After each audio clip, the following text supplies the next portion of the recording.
স্বাধীনতা দিবসের আগে জঙ্গিদের নিশানায় ফোর্ট উইলিয়াম। সিপি নিজেই উদ্বিগ্ন। স্পর্শকাতর এলাকার ছবি, ভিডিও, ম্যাপ কিভাবে এলো জঙ্গিদের কাছে তা নিয়ে উদ্বেগ প্রকাশ করেছেন কলকাতা সিপি। জঙ্গির রৌফের নেটওয়ার্ক কোথায় কোথায় ছিল সেটা খতিয়ে দেখছে পুলিশ। বেঙ্গল এসটিএফ এর সঙ্গে যৌথভাবে দফায় দফায় জেরাও শুরু হয়ে গিয়েছে। কোথায় কোথায় তৈরি হচ্ছে এই ভুয়ো আধার আর ভোটার কার্ড খতিয়ে দেখছে পুলিশ, জানালেন নগরপাল অর্থাৎ সিপি অজয় নন্দা।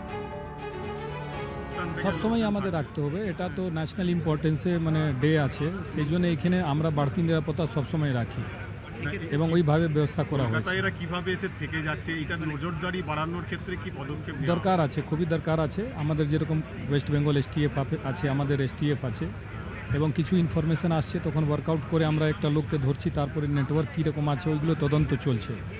ওইসব বিষয়ে আমরা লক্ষ্য রেখেছি। জাল আইডেন্টি কার্ড তৈরি করার একটা চক্র কি এখনো কলকাতায় আছে বলে মনে হচ্ছে?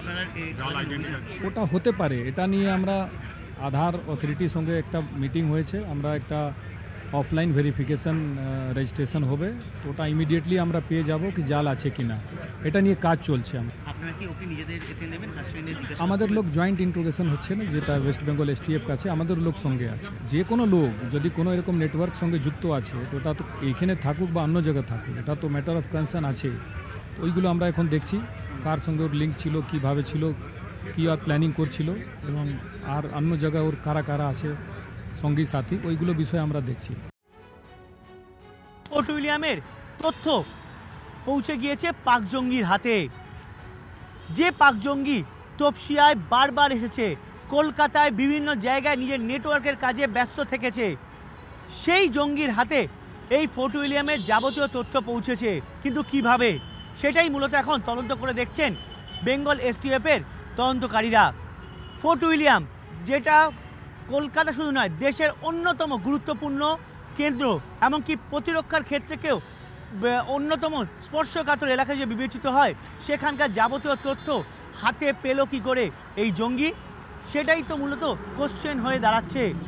তদন্তকারীরা মনে করছে যে হানি ট্র্যাপের মাধ্যমে কোনো অফিসার জড়িয়ে পড়ল না তো?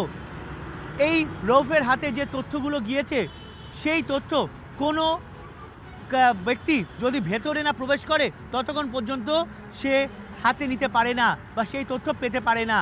তাহলে এত তথ্য পেল কিভাবে? সব মিলিয়ে প্রশ্ন থাকছেই সুরক্ষা নিয়ে। কারণ ফোর্ট উইলিয়াম পূর্বাঞ্চলের সদর দপ্তর, যার মূলত অরুণাচল প্রদেশ, আসাম, বিহার, পশ্চিমবঙ্গ, সিকিম, ভুটান সহ একাধিক সীমান্তের গুরুত্বপূর্ণ তথ্য রাখা হয়, সেখানকার তথ্য নিয়ে বৈঠক করা হয়।